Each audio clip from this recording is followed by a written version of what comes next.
Topic है बच्चों nuclear का, इसी चैप्टर का।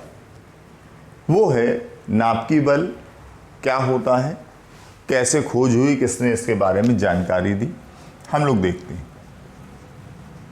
नाभिकीय बल। वैज्ञानिक युकावा ने बताया, वैज्ञानिक युकावा, कि नाभिक के भीतर प्रोटॉन और न्यूट्रॉन परस्पर जिस आकर्षण बल से बंधे होते हैं उसको हम नाभिकीय बल कहते हैं। नाभिक के भीतर प्रोटॉन और न्यूट्रॉन परस्पर जिस आकर्षण बल से बंधे होते हैं उसे हम नाभिकीय बल कहते हैं। कुछ और भी गुण हैं इस बल के बारे में।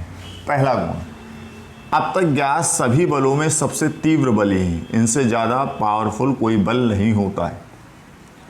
ये बल बहुत कम दूरी में प्रभावी होते हैं, लघु परिसरी शॉर्ट रेंज फोर्स है, शॉर्ट रेंज फोर्स।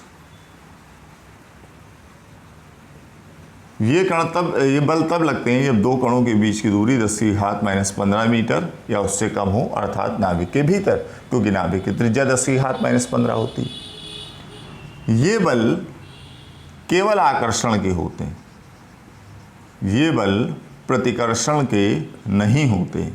जैसे आप वैद्युत बल पढ़ते हैं, प्रतिकर्षण का भी होता है, ये नहीं होता।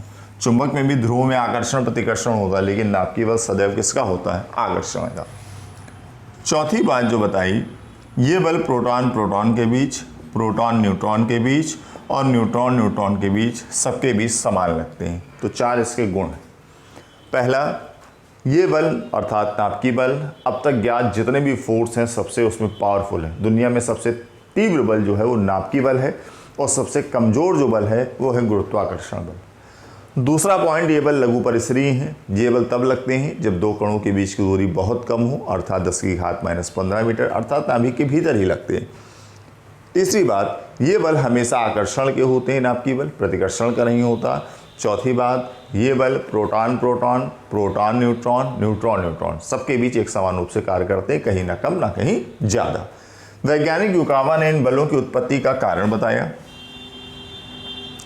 वैज्ञानिक युकावा ने इन बलों की उत्पत्ति का कारण एक नए प्रकार के कणों का होना बताया। इन कणों को पाई मैसॉन कहते हैं। ये तीन प्रकार के होते हैं बच्चों, धन पाई मैसॉन, ऋण पाई मैसॉन और उदासीन पाई Mason. Pi plus, pi minus और पाई जीरो, तीन प्रकार के होते हैं। धन पाई, ऋण पाई, उदासीन पाई। होता क्या है, जब प्रोटॉन एक धन पाई को त्याग देता है, माइनस का मतलब त्यागना धन पाई को, तो ये न्यूट्रॉन में कन्वर्ट हो जाता है। और जब कोई न्यूट्रॉन एक धन पाई को ग्रहण करता है तो प्रोटॉन में कन्वर्ट हो जाता है। जब प्रोटॉन एक धन पाई को त्यागेगा, अपना धन त्याग दिया समझ लीजिए याद करने के लिए, तो न्यूट्रॉन में चेंज हो जाता है, न्यूट्रल हो जाता है। प्रोटॉन पर प्लस चार्ज होता है, न्यूट्रॉन पर कोई चार्ज नहीं, शून्य चार्ज है, उदासीन है, एक प्लस ले लेता है तो ये प्रोटॉन में कन्वर्ट हो जाता है। इसी प्रकार जब कोई प्रोटॉन एक ऋण पाई को ग्रहण करता है तो न्यूट्रॉन में, और उसी प्रकार एक न्यूट्रॉन एक ऋण पाई को जब त्याग देता है तो प्रोटॉन में कन्वर्ट हो जाता है। ये रिएक्शन बड़ी इंपॉर्टेंट है, इसको गलत ना करिएगा। ऐसे इसको समझ सकते हैं, प्रोटॉन पर प्लस चार्ज, ऋण पाई लिया, प्लस माइनस जीरो हो गया, न्यूट्रल माने उदासीन। अब इसी को उधर भेज दो तो न्यूट्रॉन ने जब एक ऋण पाई को त्यागा, न्यूट्रॉन के पास कोई चार्ज नहीं, उसके पास कुछ देने के लिए नहीं, लेकिन फिर भी वो माइनस चार्ज अपने से हटाना चाह रहा है, अर्थात प्लस की ओर बढ़ना चाह रहा है, तो किस में कन्वर्ट हो जाएगा? प्रोटॉन में। रिएक्शन आपको इसकी एक और इसकी एक याद करनी है, दूसरी इसी तरह से हो जाती है। जैसे आपने पहले वाली रिएक्शन देखी कि प्रोटॉन ने एक धन पाई को त्याग दिया तो न्यूट्रॉन में, अब आप इस धन पाई को उधर ले जाएंगे तो माइनस का साइन प्लस में कन्वर्ट हो जाएगा, तो न्यूट्रॉन एक जब धन पाई को लेगा तो प्रोटॉन में। तो नाभिक के भीतर लगातार प्रोटॉनों न्यूट्रॉनों के बीच पाई मैसॉनों का आदान प्रदान होता है। प्रोटॉन न्यूट्रॉन में, न्यूट्रॉन प्रोटॉन में लगातार कन्वर्ट होते रहते हैं। इन बलों का एक और नाम है, इन्हें विनिमय बल कहते हैं, एक्सचेंज फोर्स। जितना ज़्यादा दो वस्तुओं के बीच विनिमय होगा उतना ही ज़्यादा प्रबल बल होता है।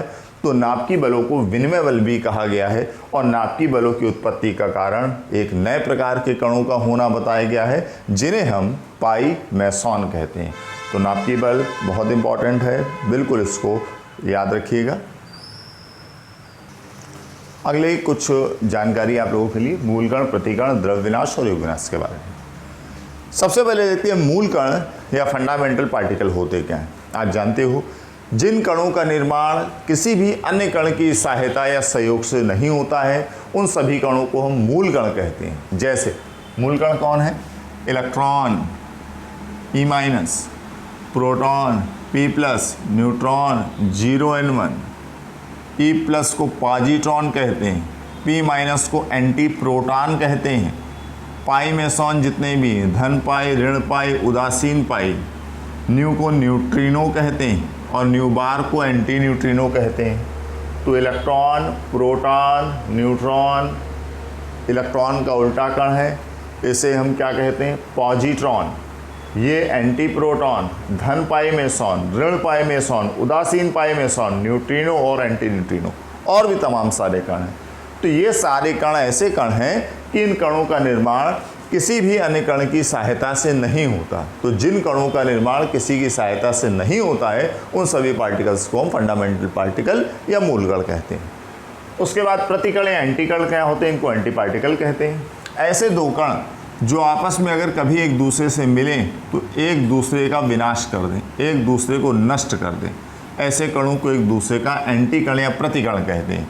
जैसे इलेक्ट्रॉन का पॉजिट्रॉन, न्यूट्रिनो का एंटी न्यूट्रिनो, धन पाई मेसॉन का ऋण पाई मेसॉन, प्रोटॉन का एंटी प्रोटॉन। तो ज़्यादातर मूल कणों के एंटी कण होते हैं। तो ऐसे दो कण जो आपस में मिले और एक दूसरे का पूर्णतः विनाश कर दें, एक दूसरे के एंटी कण कहलाते हैं। एक बात और ध्यान रखिएगा, हर एंटी कण का द्रव्यमान अपने मूल कण के द्रव्यमान के एग्जैक्ट बराबर होता है, कोई अंतर नहीं।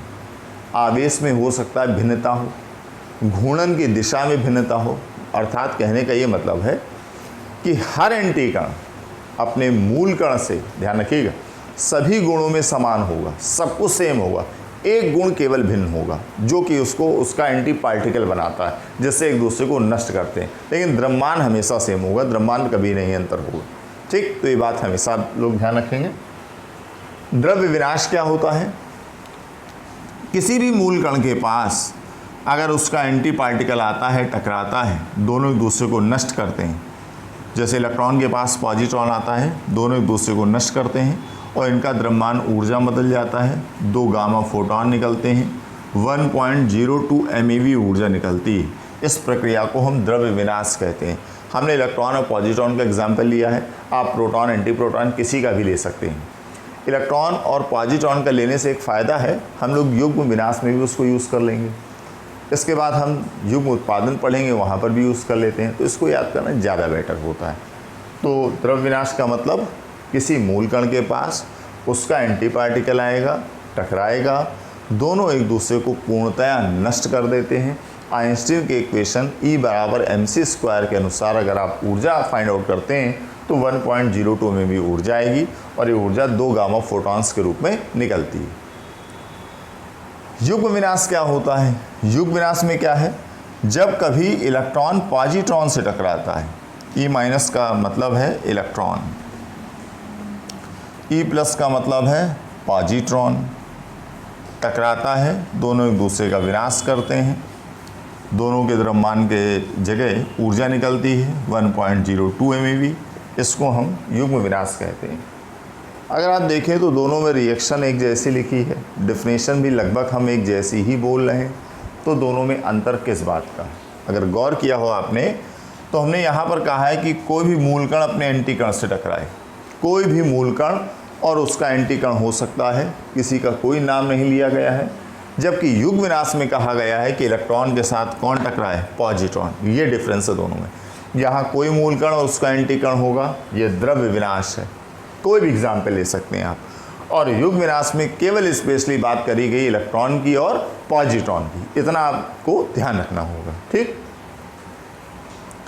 उसके बाद हम देखते हैं युग्म उत्पादन, ये क्या होता है, और समस्थानिक, समभारी और समन्यूट्रॉनिक। देखिए, युग्म उत्पादन, पेयर प्रोडक्शन, जब कोई गामा फोटॉन जिसके पास कम से कम 1.02 MeV ऊर्जा किसी भारी परमाणु के नाभिक से टकराता है तो नाभिक से एक इलेक्ट्रॉन और एक पॉजिट्रॉन माने दो नए प्रकार के कण निकलते हैं। ये हुआ इलेक्ट्रॉन E-, A+ हुआ पॉजिट्रॉन। इस प्रक्रिया को हम युग्म उत्पादन कहते हैं। तो युग्म विनाश का उल्टा हो गया एक तरह से कि जब कोई गामा फोटॉन जिसकी ऊर्जा कम से कम 1.02 हो, इससे ज़्यादा हो तो और अच्छी बात है, किसी भारी परमाणु के नाभिक से टकराएगा तो दो कण निकलते हैं, एक इलेक्ट्रॉन एक पॉजिट्रॉन। इस प्रक्रिया को हम क्या कहते हैं? युग्म उत्पादन।